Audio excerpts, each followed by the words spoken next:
Irv, it's so good to see you, and I know that you're going through some stuff right now, but Yeah. I don't want this to sound dumb, but how are you feeling? I'm feeling okay. I've got a lot of support from family and personnel here, so I'm doing okay. You're in a beautiful place here in Southern California. Yeah, the location is nice. And I'll tell you, Keith, I eat, I sleep, and that's that's about it. That's your typical day then. That's Little eating, little sleeping, and that's yeah, it. yeah, Yeah, can't complain. yeah. Last time I talked to you and saw you, you were, fine. Yeah. Did this come on really quick all of a sudden? Yes.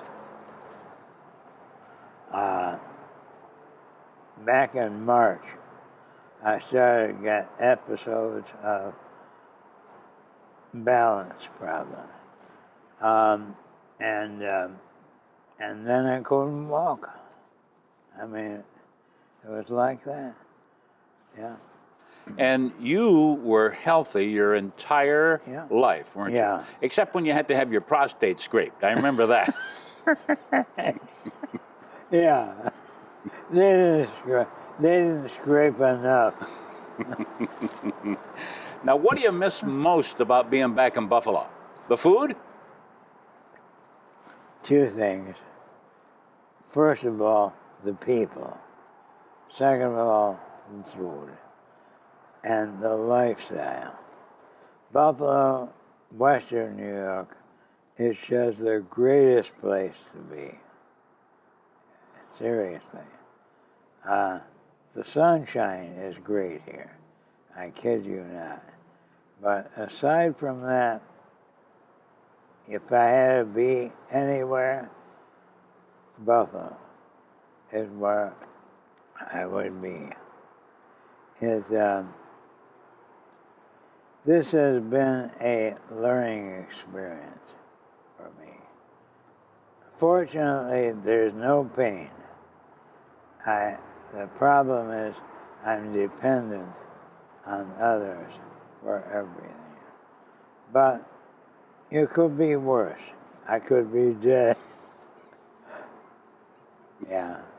What you used to say, I'm good. As long as I wake up every day, I'm good. I'm still vertical. Yeah. Yeah. Could you ever have imagined in your life that you'd, become ill? I mean, it probably never even entered your mind, right? Because you were so healthy your whole life. Well, in the back of my mind, I recognize that there's going to be a time when I won't be alert, vital,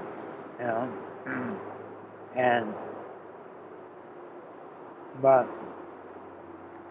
it came on very quickly. They did a whole series of tests, MRIs, things like that. And by process of elimination, they said it was ALS, which is the worst possible outcome. But I'd rather talk about the positive, rather than the negative. I've got a family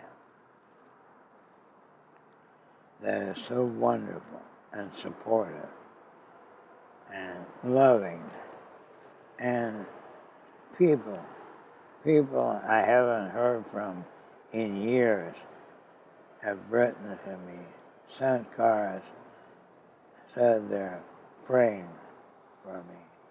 That is overwhelming. I'm a lucky guy.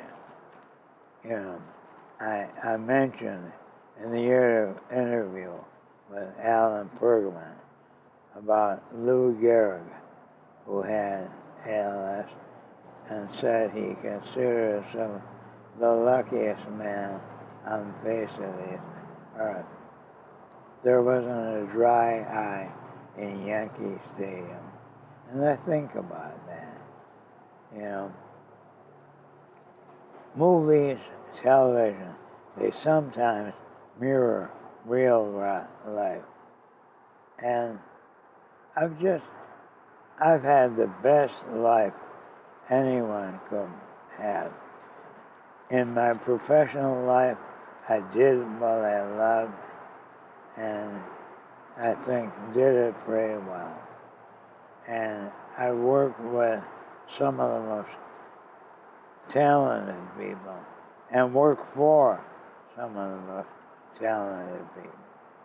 You've got to have some really great memories of Buffalo. I do. I do. Many of them very funny. Yeah. Yeah. We had a lot of characters that we worked with in the television business, didn't we? We did. I think all of them. But on the positive side, we work with some very smart people. Like myself, you work for a lot of operating idiots.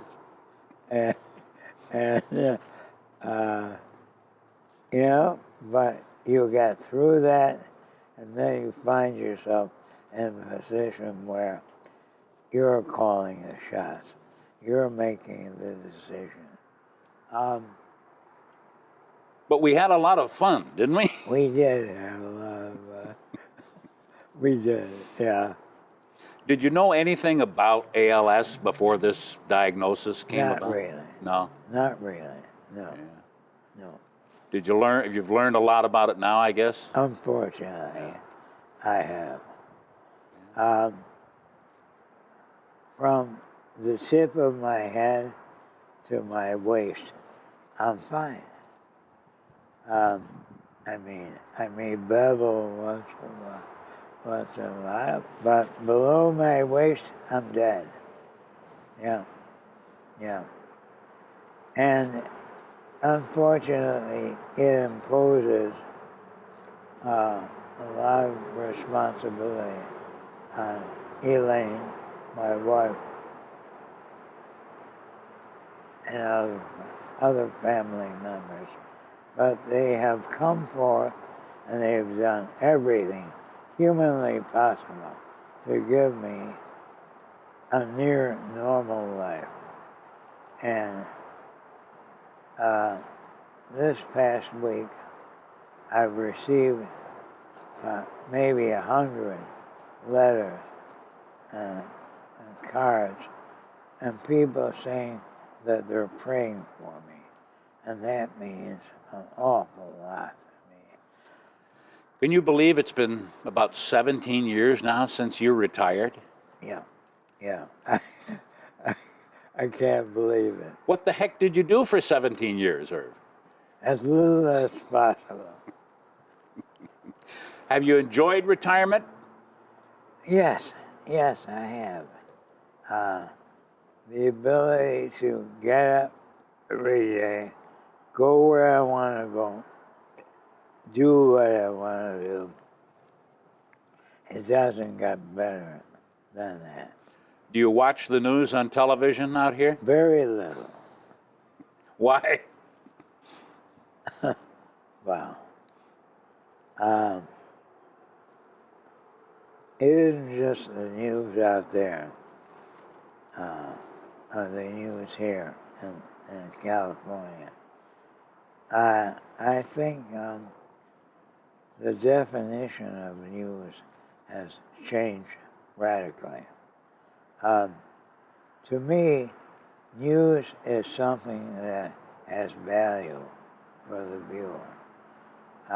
Now you got all kinds of nonsensical stuff. I know you're probably keeping up with the Kardashians, aren't you? Yeah. Yeah. How's the food out here? You mean here? In California out here, so yeah. Oh, here. yeah. It's great. It's great. And it's good here at the Heritage Point, which is where we're living. But Yeah. no chicken wings or pizza or spaghetti parm? No. No. I talked to someone back in Buffalo. I was planning to send me some spaghetti sauce from chefs, yeah. But people have been very, very nice. Very nice. Very, very forthcoming. And you know, Keith, you know, when you speak with viewers, that if you do your job right, you are touching them very personally. If you're connected with them, you know, we used to have an old saying: "News you can use," and I must say, most of the news you get from primarily network and cable are news you can't use, news you don't want, news you don't need. And it's unfortunate. I know you're way out here in California, but do you run into people out here, or have you over the last few years, who say, hey, wait a minute, that's Irv? Yeah. Yeah. It happens occasionally. You will find out when you retire and really get out in the community that you don't know the impact of, in my case, 40 years, in your case, 30 years, the impact of the connection you have had with the audience. It's very personal. It was a special time, wasn't it? It was a special. And I was so damn lucky to have been a part of it. And I appreciate all the nice things people have said, written to me, emails, cards, letters. You don't think about it when you go into work and you do your job, that you are, if you're doing your job right, you're connecting. You're connecting with thousands of people, both in Western New York, as you know, Southern Ontario. Well, you know, you look good, Irv. I mean, you look as good as ever. I can't believe it. How do you keep your hair like that? Thank you. Yeah. I appreciate it. Remember when they used to make me dye my hair at work for a while? It was red. Yeah. Yeah. You look very distinguished. Yes. Yeah, I did. How's your family doing? They're handling everything pretty good? Family is great. We've got 3 children, son, 2 daughters, and we've got 3 grandchildren, one of whom just started college. I remember when she was a baby in arms. Hard to believe. Do you see them quite a bit? Yes, yeah. Mark, our eldest, he's up in Los Angeles, which is about an hour and a half away, driving on a good day. If the traffic is heavy, it might take 2 or 3 hours. And Beth, our daughter, is in Irvine, which is about 20 miles away. Yeah. And Beth has been absolutely irreplaceable. She has taken on a lot of the responsibilities that we can no longer handle. How are you doing up here? Are you okay? I'm the wrong person to ask. You know, I think I'm doing okay, but sometimes I say something and people look at me, their eyes rolling in concentric circles. Well, you were always famous for saying whatever it was you thought. You never held anything back. got me in a lot of trouble. Yeah, that's true. Yeah. How do you like this weather out here? It's the best. Keith, I know you got a place in Florida. And Florida is nice, but Southern California, you cannot beat the weather. It's like this, 362 days out of the year. Yeah, it's wonderful. What do you want to tell the people back home? What do you want to say to them? Well, anyone watching this interview is asking that question. My God, what's happening? No, I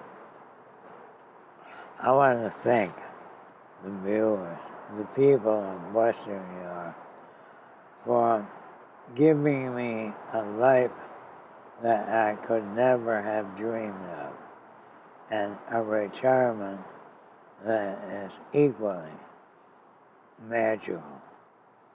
It's great. I cannot repay them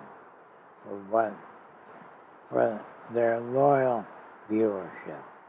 And please, if you're out here in Southern California, please look me up, call Keith.